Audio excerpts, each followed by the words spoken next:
जय श्री श्याम दोस्तों, स्वागत है आप सभी का आपके अपने चैनल धीरज स्टडी 2.0 के ऊपर।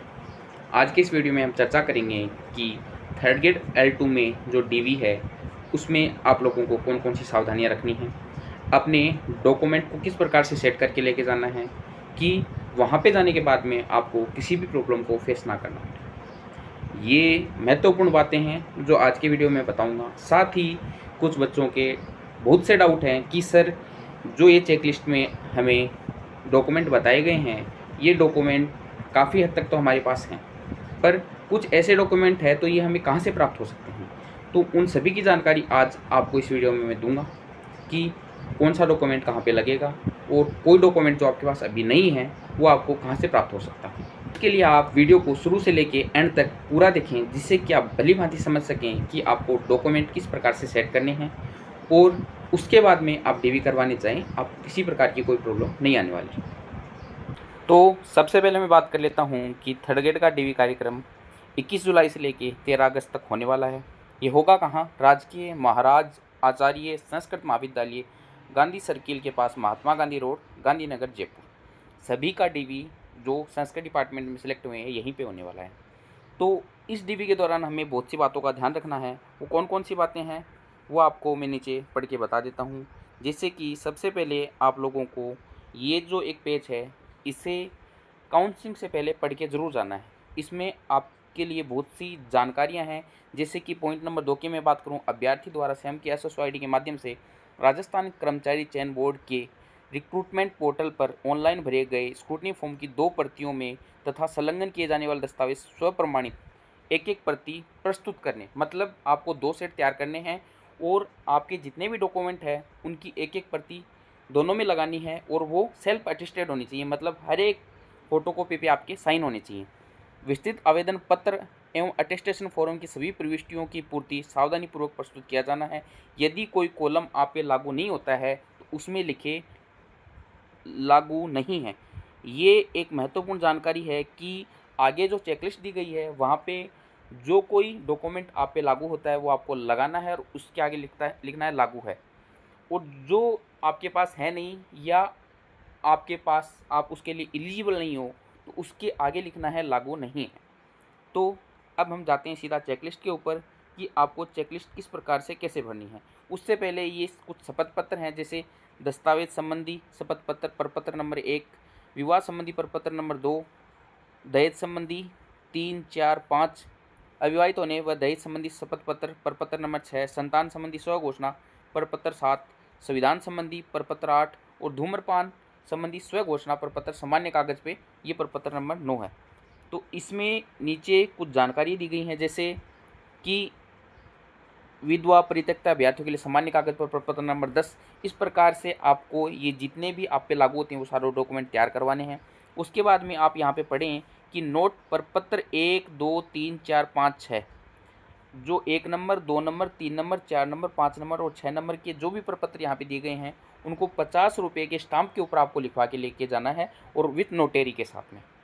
तो ये चीज़ें करने के बाद में 18 नंबर आप पॉइंट पढ़ सकते हैं कि अभ्यर्थियों की चेकलिस्ट की 2 प्रति, मतलब आपको 2 सेट तैयार करने हैं। और इसमें एक महत्वपूर्ण जानकारी ये है कि दस्तावेज सत्यापन के दौरान सभी भरी जाएंगी, कि दस्तावेज सत्यापन के दौरान सभी जो प्रविष्टियां हैं वो भरी जाएंगी। साथ ही आपको 2 पासपोर्ट साइज फ़ोटो लेके जानी है। और इसमें एक महत्वपूर्ण जानकारी यहाँ पे एक और भी है कि अभ्यर्थी जो नमूना हस्ताक्षर पत्र लेके जाएंगे ना, वो आपको खाली लेके जाना है। आप कहीं उसको घर से भर के उस पर साइन करके ना लेके जाएं। मैं आपको नमूना हस्ताक्षर पत्र नीचे दिखाने वाला हूँ, वो आपको उसका प्रिंट लेके और खाली लेके जाना है। तो आप देख सकते हैं कि यहाँ पे सारे प्रपत्र दिए हुए हैं। जैसे ये चेकलिस्ट है, इसमें सबसे पहले मैं बात करूँ कि यहाँ पे विषय आपको भर देना है। उसके बाद में ऑनलाइन आवेदन क्रमांक ये भरे जाएंगे, फिर रोल नंबर, फिर अभ्यर्थी का नाम, पिता का नाम, जन्म दिनांक, वर्ग आप जिस भी वर्ग में है, जनरल, OBC, ST, SC। उसके बाद में उपवर्ग में आप जिस भी जाति के अंदर आते हैं, जैसे OBC जाट, इसी प्रकार ST मीणा, SC मेघवाल, इस प्रकार से आप उपवर्ग में भर सकते हैं। अब मैं बात करता हूँ कि ये जो पॉइंट दिए गए हैं उनमें किस प्रकार से डॉक्यूमेंट को सेट करना है। तो यहाँ पे जो 1 नंबर है पात्रता जांच प्रपत्र, ये इस चेकलिस्ट को ही कहा जाता है। 1 नंबर पे जो आपको ये अभी कागज़ दिखा रहा हूँ मैं, ये लगाना है, ये कागज़ ही आपको 1 नंबर के ऊपर लगाना है। इसे ही बोलते हैं पात्रता जाँच प्रपत्र। 2 नंबर की बात करें तो स्क्रूटनी फॉर्म विद अटेस्टेशन। कौन-सा? जो आप जिस टाइम पे अटेस्टेशन फॉर्म भरवा के आए थे, अपना स्क्रूटनी फॉर्म आपने ऑनलाइन करवाया था, उस टाइम पे आपको जो अटेस्टेशन फॉर्म दिया था, उसको आपको यहाँ पे लगानी है। कितनी कॉपियाँ लगानी है? 2 कॉपियाँ, ठीक। उसके बाद में आवेदन पत्र, जब आपने आवेदन किया था तो आवेदन पत्र की प्रति भी आपको इत्र वाले ने दी होगी, वो यहाँ पे आपको 3 नंबर के ऊपर लगानी है। उसके बाद में 4 नंबर पे नमूना हस्ताक्षर प्रारूप। ये जो नमूना हस्ताक्षर प्रारूप है 4 नंबर पे, इसको आपको प्रिंट लेना है, खाली वहाँ पे लेके जाना है, उनके सामने इसको अपने हाथों से भरना है। अब बात करते हैं 5 नंबर में। 5 नंबर में प्रवेशिका, सेकेंडरी और समकक्ष की अंक तालिका। यहाँ पे आप 10वीं की लगा सकते हैं, साथ में ही सेकेंडरी समकक्ष का प्रमाण पत्र। जो 2010 से पहले जिन्होंने 10वीं की है उनका प्रमाण पत्र अलग आता था। 10 के बाद में जिन्होंने भी 10वीं क्लास की है उनके लिए प्रमाण पत्र उनकी मार्कशीट के साथ में अटैच होकर आता था। तो आप यहाँ पे इस अंक तालिका में ही लगा के और दोनों में एक ही नंबर फिलअप कर दीजिएगा। उसके बाद में सीनियर सेकेंडरी की भरनी है, फिर सीनियर सेकेंडरी का प्रमाण पत्र, आपकी मार्कशीट लगा देना। उसके बाद में यहाँ पे आपको बीएससी, बीए, बीकॉम जो भी है आपके पास वो यहाँ पे लगाना है। उसके साथ में आपको कॉलेज की डिग्री लगानी है। फिर उसके बाद में बीएड की मार्कशीट लगानी है। 1 साल वाली है तो 1 साल वाली, 2 साल की बीएड आपने की है तो दोनों साल की लगानी है। साथ में बीएड की डिग्री लगानी है 12 नंबर के ऊपर।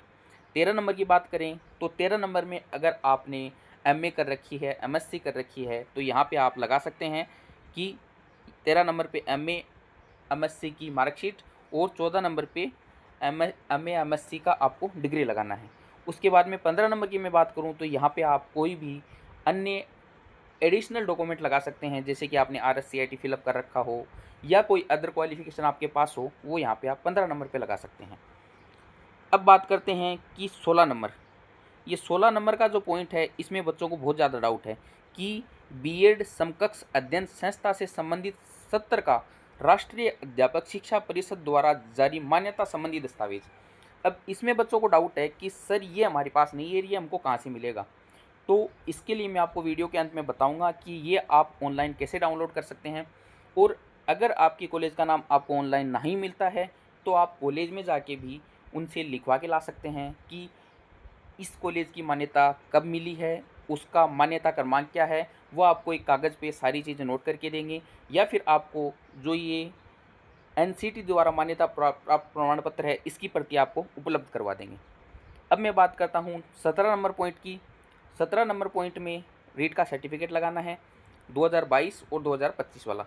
उसके बाद में 18 नंबर पे मूल निवास प्रमाण पत्र, 19 नंबर पे आपको जाति प्रमाण पत्र लगाना है, 20 नंबर पे विवाह पंजीयन प्रमाण पत्र। अगर कोई व्यक्ति शादीशुदा है तो यहाँ 20 नंबर पे उसको अपना विवाह सर्टिफिकेट लगाना है। फिर 21 नंबर विशेष योग्यजन होने की स्थिति में प्रमाण पत्र लगाना है। 22 नंबर में विधवा होने की स्थिति में प्रमाण पत्र लगाना है। 23 नंबर तलाकशुदा। अब ये अगर आप पे लागू नहीं होते तो आप इस कॉलम के अंदर लिख देना लागू नहीं है। जैसे भूतपूर्व सैनिक हेतु पेंशन डायरी, पीपीओ और दोहरा लाभ नहीं लेने का शपथ पत्र। जी दोस्तों, बिल्कुल एक्स सर्विसमैन के लिए एक खास बात मैं आप लोगों को बता देता हूँ कि उनको एक शपथ पत्र लगाना है जिसमें उनको लिखवाना है कि वो दोहरा लाभ प्राप्त नहीं कर रहे हैं, 2 जगह से लाभ नहीं ले रहे हैं। 25 नंबर में अंतिम संस्था द्वारा जारी चरित्र प्रमाण पत्र। ये आप सभी के पास होगा, जब आपने स्क्रूटनी फॉर्म भरा था तब ये वहाँ पे लगाया गया था। 2 राजपत्रित अधिकारियों से प्राप्त चरित्र प्रमाण पत्र 6 माह से पूर्व की तिथि अंकित ना हो। ये आपने स्क्रूटनी फॉर्म भरा है तब आपने लगाया था, वही लेके जाने हैं। फिर बात करते हैं कि 27 नंबर में अभ्यर्थी द्वारा प्रस्तुत दस्तावेजों में सूचना असत्य या मिथ्या पाए जाने के संबंध में शपथ पत्र। ये आपने बनवा लिया है तब तो ठीक है, नहीं बनवाया है तो आपको मैं नीचे दिखा दूंगा कि उस फॉर्मेट में आपको ये प्रपत्र बनवाना है 10 रुपये की स्टाम्प के ऊपर और उसको नोटेरी करवाना है। अब हम बात करते हैं 28 नंबर में, तो इसमें विवाह संबंधी शपथ पत्र लगाना है। 29 नंबर में दहेज संबंधी शपथ पत्र लगाना है कि मैंने अगर शादीशुदा है तो दहेज नहीं लिया है, और अगर शादीशुदा नहीं है तो भविष्य में जब भी मेरी शादी होगी तो मैं दहेज नहीं लूँगा। उसका फॉर्मेट नीचे मैं आप लोगों को दिखाऊंगा, उसी फॉर्मेट में बनवा के लेके आना है। 30 नंबर में अगर आपके संतान हैं तो उसका सामान्य कागज पर राजपत्रित अधिकारी द्वारा प्रमाणित प्रपत्र लगाना है। और 31 नंबर में संविधान संबंधी स्व घोषणा पत्र लगाना है। 32 नंबर में धूम्रपान नहीं करने का वचनबद्ध प्रपत्र लगाना है। 33 नंबर है विधवा परित्यक्ता अभ्यर्थी द्वारा पुनर्विवाह किए जाने या नहीं किए जाने के संबंध में फोटो युक्त घोषणा पत्र लगाना है, जिसका भी फॉर्मेट मैं आप लोगों को नीचे उपलब्ध करवा दूंगा। 34 नंबर में गैर अनुसूचित क्षेत्र और अनुसूचित क्षेत्र से चयन से संबंधित एक विकल्प पत्र भरा जाता है, वो आपको यहाँ पे लगाना है। 35 नंबर में अनापत्ति प्रमाण पत्र, इसे बोलते हैं एनओसी, नो ऑब्जेक्शन सर्टिफिकेट। ये किन के लिए है? जो राजकीय सेवा में पहले से कार्यरत है, जैसे कि कोई पुलिस विभाग में है और वो अब टीचर बनना चाहते हैं, तो उनको पुलिस से पहले नो ऑब्जेक्शन सर्टिफिकेट लेना होगा। 30 नंबर में पते का प्रमाण पत्र लगाना है, यहाँ पे आप आधार कार्ड की कॉपी लगा सकते हैं। और 37 नंबर में अन्य कोई एडिशनल आपके पास में डॉक्यूमेंट हो तो आप वो यहाँ पे संलग्न कर सकते हैं। 38 नंबर है क्या आवेदन पत्र के साथ संलग्न दस्तावेजों पर पृष्ठ संख्या का अंकन कर आवेदन पत्र संलग्न सूची एवं इस सूची में पृष्ठ संख्या अंकित कर दी गई है, तो इसमें भी यहाँ पे लिखा जाएगा हाँ सभी पृष्ठों पे संख्या अंकित कर दी गई है और यहाँ पे टोटल पृष्ठ आ जाएंगे नीचे। तो इस प्रकार से आपको ये चेकलिस्ट पूरी भरनी है। अगर उसके बाद में भी आपको किसी प्रकार का डाउट है तो आप वीडियो के कमेंट बॉक्स में कमेंट ड्रॉप करें कि सर इस पॉइंट में हमें डाउट है और आप ये पॉइंट क्लियर करें। अब हम बात करते हैं कि किस प्रकार से आपको बनवाना है। तो ये है सामान्य घोषणा, 50 रुपये का नॉन जुडिशियल स्टाम्प, जिसमें उच्च प्राथमिक अध्यापक लेवल 2 संस्कृत शिक्षा सीधी भर्ती 2025 के पद हेतु अपेक्षित तथा उक्त हेतु जारी विज्ञापन में वर्णित शर्तानुसार शैक्षणिक योग्यता रखता हूँ या रखती हूँ। मुझे देवनागरी लिपि में लिखित हिंदी का तथा राजस्थानी संस्कृति का ज्ञान है। और इसमें आपको कि मेरा कोई भी डॉक्यूमेंट फॉल्स नहीं है, मैं पूर्ण रूप से अगर कोई भी डॉक्यूमेंट मेरा मिथ्या रूप में पाया जाता है तो उसके लिए मैं जिम्मेदार रहूँगा। मैंने कोई भी नकल नहीं की है, मेरी कोई भी गलती नहीं है, इस प्रकार से सर्टिफिकेट बनेगा। आपको नोटेरी वाले को ये दे देना है, वो इसी फॉर्मेट में आपको छाप के नोटेरी करके दे देगा। अब हम बात करते हैं प्रपत्र नंबर 2 कि जिनका विवाह है 22/5/2006 से पहले हुआ हो और जिनका विवाह पंजीकरण नहीं है उनको ये प्रपत्र बनवाना है 50 रुपये के स्टाम्प के ऊपर। अब हम बात करते हैं विवाहित अभ्यर्थी के द्वारा प्रस्तुत किया जाने वाला दहेज संबंधी शपथ पत्र। तो अगर कोई शादीशुदा व्यक्ति है तो उसको ये शपथ पत्र बनवाना है और 50 रुपये के स्टाम्प के ऊपर बनवाना है। अब हम बात करते हैं कि विधवा अभ्यर्थी द्वारा इस प्रकार सारे प्रपत्र यहाँ पे अटैच किए हुए हैं। जो भी अभ्यर्थी जिस भी कंडीशन में है वो प्रपत्र डाउनलोड करके, और अगर बनवा रखे हैं तो बहुत अच्छी बात है, नहीं बनवा रखे हैं तो उनको बनवा सकता है। ये है अविवाहित अभ्यर्थी होने व दहेज संबंधी शपथ पत्र। तो इसी फॉर्मेट में आपको इसे टाइप करवाना है और बनवाना है। और ये सामान्य कागज पे स्व घोषणा पत्र, ये तो आप लोगों ने बनवा लिया होगा।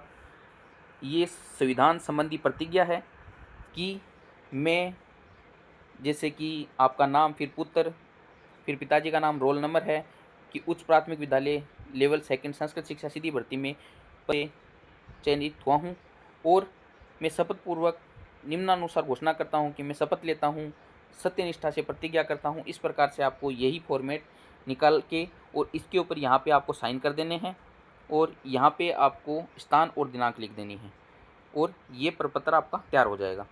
फिर उसके बाद में इनको आपको 50 रुपये के स्टाम्प के ऊपर बनाने की कोई ज़रूरत नहीं है। जिसको 50 रुपये के स्टाम्प के ऊपर बनाना है उनके ऊपर सब पे यहाँ लिखा हुआ है 50 रुपये के जुडिशियल नोटेरी के द्वारा सत्यापित करके बनवाएं। यहाँ पे आपको धूम्रपान वाला भी ये फॉर्मेट निकालना है, नाम और पिताजी का नाम अंकित करना है, आपका एड्रेस लगाना है, यहाँ पे साइन करने हैं, नाम लिखना है और यहाँ पे स्थान और दिनांक डाल देनी है। फिर यह आपका प्रपत्र तैयार हो जाएगा। अब हम ये विधवा का है जिसमें आपको फ़ोटो लगा के इसे बनाना है। ये विधवा और तलाकशुदा दोनों महिलाओं के लिए है। इसी प्रकार ये विकल्प पत्र है जो नॉन टीएसपी और टीएसपी दोनों एरिया से सिलेक्ट हैं तो वो ये विकल्प पत्र भरेंगे, भरना तो सभी को है। ये चरित्र संबंधी प्रमाण पत्र है, ये आप लोगों ने बनवा लिया होगा राष्ट्रपति अधिकारी द्वारा हस्ताक्षरित।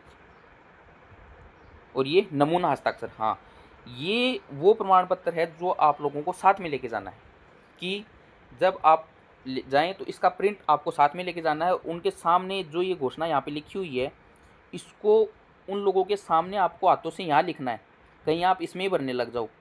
इसमें नहीं भरना है, पूरी घोषणा कि मैं खालिस्तान पुत्र, खालिस्तान रोल नंबर और आवेदन क्रमांक कितना, शपथपूर्वक घोषणा करता हूँ कि भर्ती के लिए निर्धारित सभी योग्यताओं को पूरी करता हूँ और यहाँ पे आपको साइन कर देनी है। फिर नीचे इंग्लिश फॉर्मेट में भी आपको यहाँ पे जगह दी गई है और यहाँ पे आप सारी चीज़ें अंकित करेंगे और लास्ट में साइन करेंगे। तो इस प्रकार से इसे खाली लेके जाएं और उन लोगों के सामने आप लोगों को ये चीज़ें भरनी है या फिलअप करनी है। तो इस प्रकार मैं समझता हूँ कि आप लोगों को जो ये मैंने जितनी चीज़ें बताई हैं वो भली भांति समझ में आई होगी। अब मैं आप लोगों को वो पॉइंट बता देता हूँ कि 16 नंबर पॉइंट में जो सर्टिफिकेट आप लोगों के पास अभी नहीं है वो आप लोग कहाँ से प्राप्त कर सकते हैं। सबसे पहले आपको गूगल क्रोम खोलना है, उनमें आपको लिखना टाइप करना है NCTE। NCTE टाइप करके आप जैसे ही सर्च करोगे तो यहाँ पे आप लोगों को रिकॉग्नाइज इंस्टीट्यूट के नाम से ये ऑप्शन मिलेगा। यहाँ पे आप लोग नीचे जैसे ही स्क्रॉल करोगे तो ये जो लास्ट वाला रीजन है ईस्टर्न रीजन, इसके अंदर आप लोगों को रीड मोर पे क्लिक करना है। यहाँ पे क्लिक करने के बाद में महाराष्ट्र और यहाँ पे आप लोगों को राजस्थान मिलेगा। राजस्थान में यहाँ पे क्लिक करोगे और यहाँ पे आप लोगों को सिलेक्ट करना है डिस्ट्रिक्ट।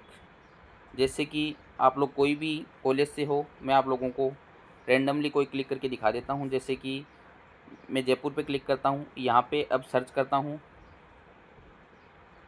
तो जयपुर में जितने भी इंस्टीट्यूट है जैसे कि आपने 4 नंबर आदर्श बीएड कॉलेज से बीएड की है तो इसके लिए आपको यहाँ पे टैप करना है। टैप करने के बाद में और आपके सामने इस प्रकार से ये एक ऑर्डर पब्लिश होगा। इसको आपको डाउनलोड कर लेना है और इसको आपको प्रिंट निकाल के और 16 नंबर जो पॉइंट है वहाँ पे लगा देना है।